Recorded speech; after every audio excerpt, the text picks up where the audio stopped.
I moved to a new city for a new job and I had no friends.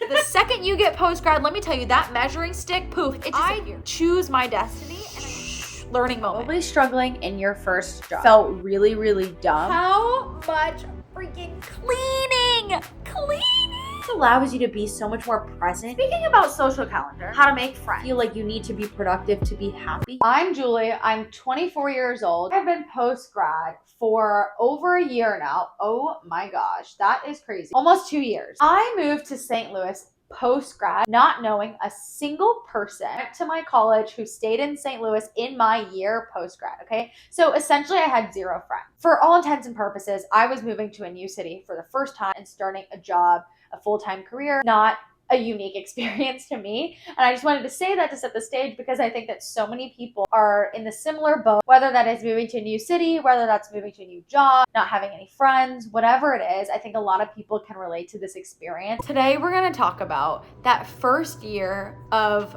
adulthood, post-graduation, and that first year of the rest of your life. Because I think there is a clear defining moment in all of our lives when you graduate college and you start your first job or you move to your first city and you are just like first time being a legit full-time adult. I'm going to tell you in my own words and my opinion, my definition, so take it with a grain of salt, why I think post-grad is so challenging, what makes it challenging, what made it hard for me personally, and what I wish I could have told myself in that first year post-grad. Okay, so stay tuned. You graduate, it is this thing that I would describe as the great scattering. You're in a very tight-knit community in college around people who are like-minded. You have similar constructs of what you view your future as. You have similar ideas of what success looks like. You have similar patterns and behaviors and ways of thinking. And all of a sudden, every single one just like splits. Like the Red Sea, everywhere. The second you get post-grad, let me tell you, that measuring stick, poof, it disappears. There is no grade, there's no curriculum, there's no semester, there's no final exam, there's no special club, there's no ruler anymore. Everyone becomes very acutely aware that you are the only person that is going to be owning the two shoes that you walk in every single day. And the only person that determines your life and that walks your life path every single day is you and nobody else. You really realize, my decisions affect me. My choices affect me. I choose my destiny, and I think that is a very, very important thing. I think a lot of people make decisions in their lives for other people. But then when you realize day in, day out, the person who reaps the consequences of those decisions is you and yourself only. That is a really big learning moment. Don't you think? Don't you think that's crazy? It's crazy. If you're in college right now, high school, if you're younger, let me just tell you a message to my younger self, if I could. You need to figure out what you want, what's important to you, what your values are, what success looks like for you. Do you care most about money? Do you care most about prestige? Or do you care about something else? And if that's the case, you need to hone in on that and make sure you surround yourself with people and you look up to people and your role models are people that align with those values, and don't do something because other people are doing it, okay? If you are in your first year post-grad working in a new job, or you just moved to a new job, or you're in that first year, I basically know for a fact that you are likely struggling in some way in this new job of yours. The reason why I know this is probably true is because basically every single person I've ever talked to about this has said the same things or along the lines of similar things, struggling in their first job. And of course, this is nuanced career to career, and people are struggling for different things, different reasons. All of our jobs may be different. Can I tell you a secret? So did I. I work as an investment analyst. I work in finance. I remember just feeling an overwhelming sense of stupidity all the time. Just felt really, really dumb all the time and just really incompetent. I think that quite perfectly captures what the feeling of being new and the youngest and the bottom of the totem pole and just overwhelmed by so much newness. You're also learning how to be in the workplace for the first time. You're learning how to navigate your professional life versus your personal life, and maybe you have to change how you talk to people. And if you're like me, you have to cut a lot of words out of your vocabulary because you're now in a professional setting and you can't be telling people slay queen. You know what I mean? Like that very much has left my vocabulary. I will say, I still say like period because I feel like that is kind of like punctuation. Do you know what I mean? It's like grammar. So, cross your T's, dot your I, period. Probably gonna have to let go of that too. Anyways, it's hard because you're not only learning how to get up the learning curve of your job and also how to be in a working environment for the first time, but at the same time, you're also digesting how you feel about all of those things and if you like it or not. Because lots of times your first job, you don't know if this is going to be something that you like to do, and you actually just have to try. And so both of those parallel tracks at the same time can be really difficult, can be really overwhelming and stressful. I definitely felt that way. Oh, this is interesting. I didn't realize this about this job. Oh, I didn't realize this side of this job was so highly emphasized versus this. Like I wasn't expecting this. And you're internalizing a lot of these learnings as you're doing it and kind of constantly assessing if this is something you want to keep doing. And I think that can be really difficult to do in tandem with also getting at the learning curve. I remember feeling like the stakes were so high, a lot of pressure on myself, thinking, okay, I just need to work harder, and I'll get it. But truthfully, consistently, the piece of advice I would hear again and again and again is just that, Juliet, you have to give yourself a year. You have to give yourself a year. You have to give yourself a year. And I just remember thinking, honestly, like something is wrong with me. I'm gonna fail at this. And that's hard. I don't think people, generally speaking, like to be bad at things. I'll admit that. Learning, it just kind of starts to compound over time. Like the more that you just sit in your seat and you're exposed to things, there's really no need to rush yourself or give yourself unneeded pressure. As long as I show up to work every day, smile on my face, good attitude, ready to learn, ready to ask questions, eager to do my job, that is enough. And allowing it to be enough, I think, is a big learning step. Helped me a lot, even now, like in my second year and the next year. One of the biggest things looking back, like I just wish that I was more patient and that I wasn't so mean to myself. Like I was so mean to myself. I was just doing everything the harder way.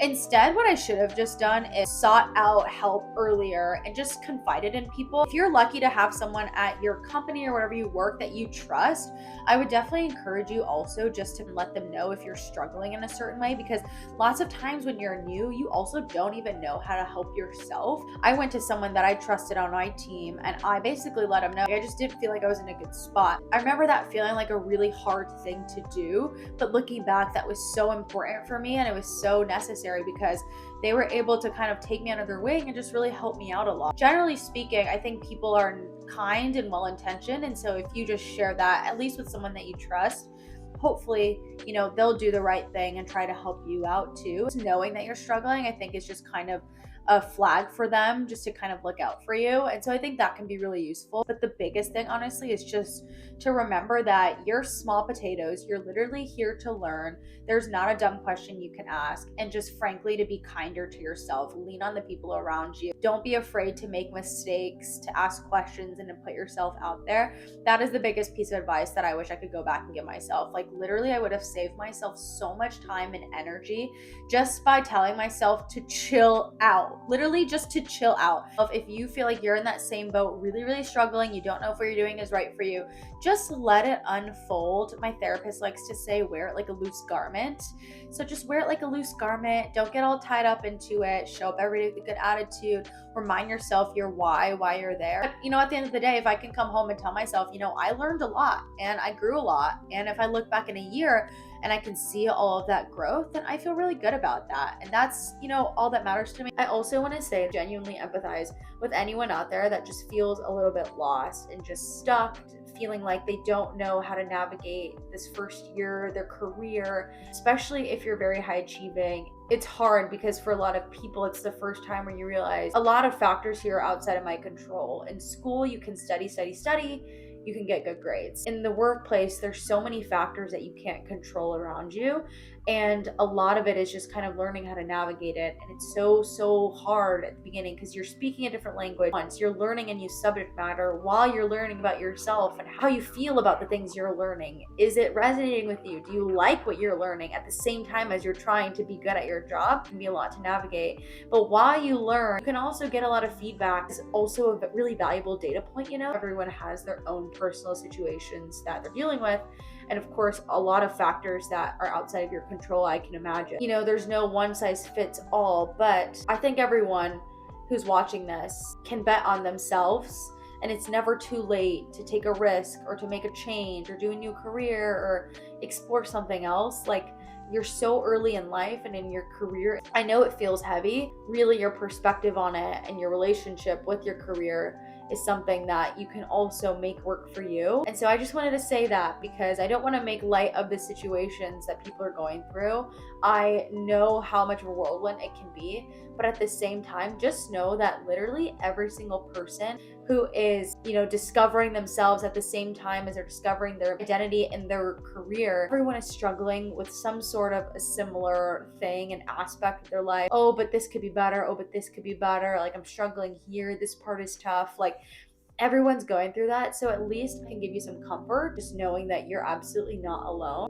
My second piece of advice is to streamline and romanticize your life admin, okay? You might be wondering, Julie, what is life admin? What is all of that mean? Okay, there's a lot that fits into the umbrella of life admin. It includes, but is not limited to, cooking for yourself. For lunch you have to take to work, breakfast you take to work, dinner at home, weekends, grocery shopping, laundry, cleaning, bathroom cleaning, kitchen cleaning, floor cleaning, bedroom cleaning, car cleaning, getting gas. All things that you have to do to take care of yourself, to keep a roof over your head, and to make sure the cracks are not cracking, paying your bills, that you're budgeting, that you're paying your taxes, that you're setting enough savings aside.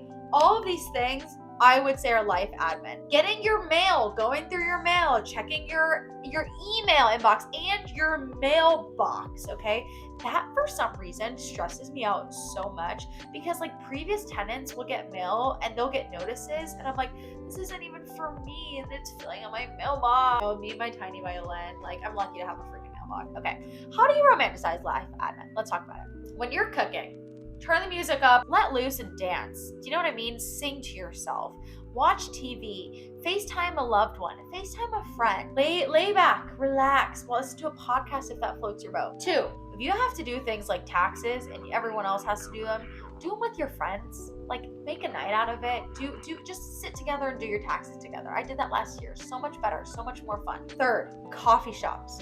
Utilize third spaces for your adulting tasks that you need to get done randomly, okay? Coffee shop has magical powers in adulthood that I don't think we talk enough about. It is not just for college students who are studying. It can be for adults who just need to get a little bit of work done for their life, get a little bit of organization done, get a little bit of reading done, get a little bit of planning done. You need to plan something, coffee shop. You need to read something, coffee shop. You want to catch up with a friend, coffee shop. Do your taxes maybe, coffee shop. Plan out a trip, coffee shop.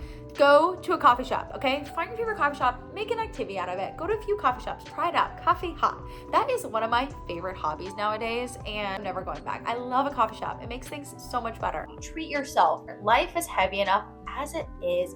Go treat yourself. Go out to a coffee shop. It's so fun. It's so cute. Or go to like a library, like just go to a third place and just be with other people in like your mutual adulthood suffering.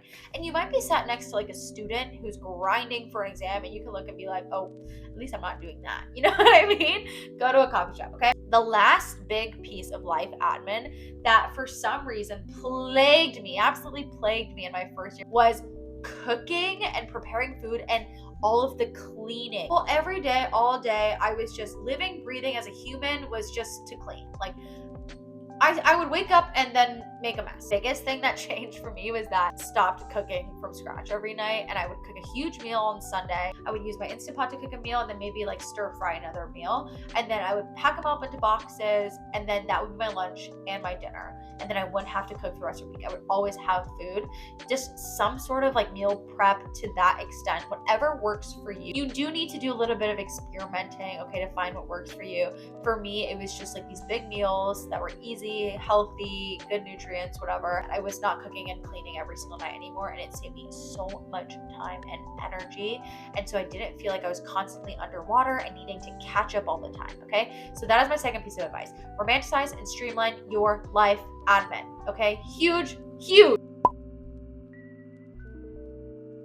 Okay, this one is fun. You need to make your weekends, your precious weekends, the only days that you have off to yourself and free. You need to make them work for you, okay? Whatever that means. Some people say you need to have a routine. Some people are like, you don't. This is where I land with this, okay? Initially, I was so drowning during the week that I was just like, I need to time box my weekends and like at least have some control over it and feel like I'm productive and doing something good with my time. Listen, after a while of this, I realized that in itself is just so exhausting. When you go into the weekend with an expectation and a desire to get XYZ done and to be really, really productive, and you put all that pressure on yourself, oftentimes in the end, you don't actually end up being productive. We never actually finish doing all of those things. You know what I mean? Like, you put so much pressure on yourself to have a productive weekend, and then you inevitably feel disappointed when you're not able to have a productive weekend that you envision for yourself. And you end up turning down plans and missing things because you're prioritizing whatever that you need to get done. It actually completely takes you out of the present moment on your weekend. My hunch is that a lot of us are trying to figure out how to be more present in our day-to-day lives. And if you plan ahead and you try to have this like really big productivity cloud over you, in the back of your mind, oftentimes you're constantly thinking about that. You're constantly thinking about, oh my gosh, I have so much to do. You put so much pressure on yourself. You're never able to actually enjoy the moment that you're in if you're hanging out with friends or doing something fun in your life. Instead, I think if you really, really just try to let go and go with the flow, it just allows you to be so much more present. And at the end of the day, you still get the things done. Like, your brain already knows that you have to do it and you will get it done. But ultimately at the end, it just removes this pressure and this nagging in the back of your mind. Personally, for me, I think that specific key point is the biggest unlock about having more flow weekend energy. You know, if you go with the flow seriously, it takes you out of this overthinking. It takes you out of putting pressure on yourself. You don't think about productivity anymore because you don't feel like you need to be productive to be happy. You can have a really energized, joyful weekend without planning every single part out like that and just putting extra strain on yourself. It just doesn't need to happen. And I promise it makes you so much more present in your day-to-day. And also, when I look at my colleagues who have kids, their weekends all revolve around their kids. They have certain obligations that they have to go to, and then if they want to do anything else, they have to plan around that. When you're 20 and you have zero obligations, it is criminal. It's criminal to not go with the flow and just enjoy your weekends. When in your life will you ever be able to do this? This is such a luxury. It's like intuitive eating, but it's intuitive living almost, right? You can't really intuitively live during the week. You can't take a nap if you get tired in the middle of the workday, but on the weekends you can. So you don't need to put so much pressure. You should go with the flow. I would really encourage you to at least give it a try. To say one more point on that, be brutal about what doesn't fill your cup. Say no, set your boundaries, cut it off. If you're doing things that are exhausting you on your weekends, on your precious time, say no. If you don't want to see people, do whatever you need to take care of yourself. Your weekends, just the ultimate takeaway is make them work for you. Make sure that you're rejuvenating yourself, you're filling your cup so you can survive the week ahead, okay? This is your time for yourself. Sleep a lot, take care of yourself, have fun, enjoy, relax. Time boxing is out. Go with the flow weekends. Go with the flow weekends are in. Speaking about social calendar, probably the most asked question that I get from people when they ask me about living post-grad St. Louis one is how to make friends. And I think this is something that really, really scares a lot of people when you move to a new city and you don't know people. Like a lot of people I think will make their decision about their job and where they live based on like where their friends are post-grad. What I will say is that when I decided that I was gonna move to St. Louis, this was not something that scared me because I know this about you too. I know this about you and I know this about me. You have the ability, you didn't get to this point in your life without the ability of making friends and getting to know people and being curious about the people around you. You know how to make friends. Like you might be fearful because you might have some FOMO that your friends are all together maybe in one city, but your lack of ability to make friends is not a real, like that's not real. Come on, be honest with me here. Be honest with yourself. You know how to make friends. At every point in your life, you've done something new. You've had to go out of your comfort zone at some point. You made friends in elementary school, in middle school, in high school, in college. Maybe you went to college out of state, likely. You had to make a bunch of new friends. I also went to college and I didn't really know a lot of people going to college and I made friends. Like you have the track record of being able to do that. So to me, I wasn't that nervous about making friends, if I'm being honest. But I will say, when you are in adulthood, you don't have this like built-in community around you that kind of makes it easier, like clubs and stuff like that. But there are things called hobbies in adulthood. And I would say that the more you lean into hobbies, the nichier those hobbies are, the better you'll be able to make friends that align with your values and that are actually going to be good, long-lasting friendships. But like anything, it takes time and it takes patience. You have to let those things flow and build and develop organically. You can't force any of that. But what you can do is put yourself in as best a situations as possible to open yourself up to those opportunities to happen. For example, when I moved to St. Louis, I was going to the farmer's market every single weekend because, for better or worse, I just wanted to be around people because I had no friends. And those people behind the stands were my captive audience and they had to talk to me. And I would talk to everyone that I could behind their stands. And it made me like really get a lot of good social interaction with strangers. Like you just gotta put yourself out there. That is a good first step. Find people where they need to talk to you and just, talk to people, be out there, enjoy the environment that you're in, get to know your environment at least. That's a good first step. I drove by a dance studio and I started taking dance classes. I would do workout classes. I went to run club. I joined an adult soccer league. I made a really good friend from that. Like you just have to say yes more often than you would otherwise say yes to things. You have to put yourself out there, ask people for their phone numbers or their social media. Like, oh my gosh, like we should, come on. Like, guys, you can do it. Come on. I know that you are authentic and genuine and you are yourself. And you're confident in yourself, you know yourself, you can show up in this world as your human full self, and the people who will like you for you, and you don't have to be worried if there's people who don't like you for you. That's their problem. Move on to the next. Do something else. Like, it's fine. It's trial and error. I didn't click with every single person I met for the first time. And in fact, even the people who today are my closest friends, I didn't click with them right away either. It took time. Just like any relationship, it takes time. You have to let it unfold organically. You meet them in different settings. You kind of see how they interact with others.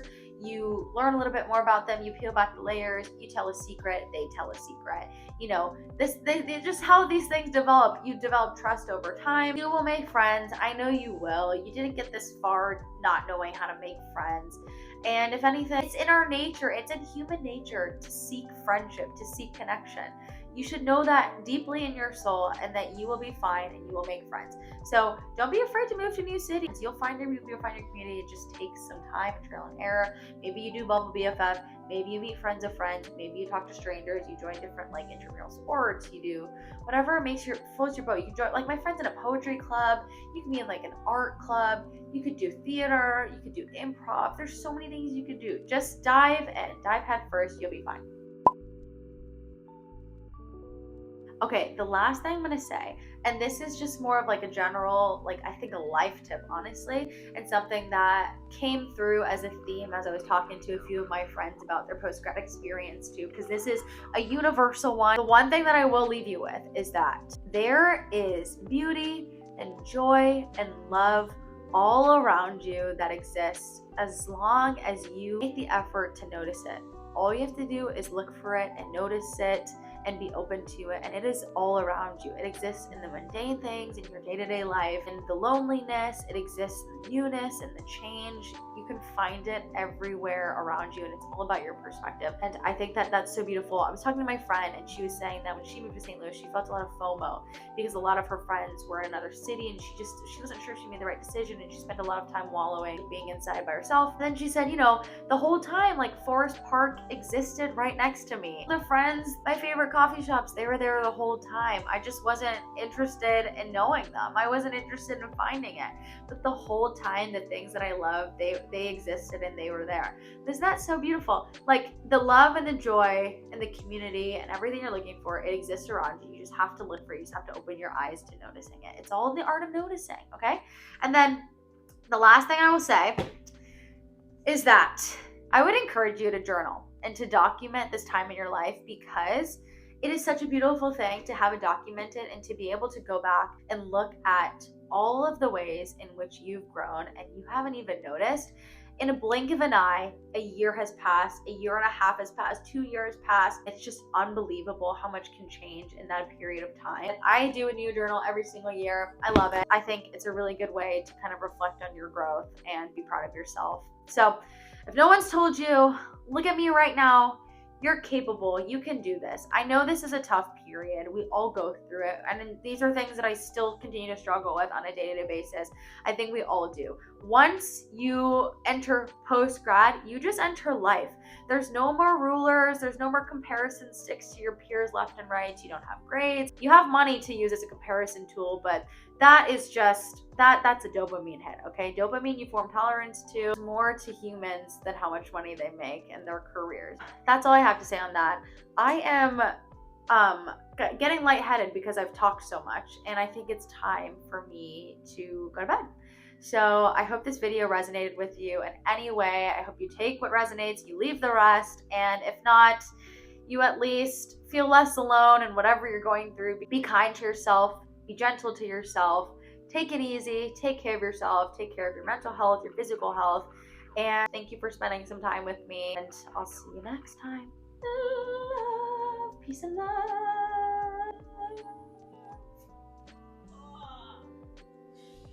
I'm so tired. Okay, bye. How much freaking cleaning? Oh my gosh.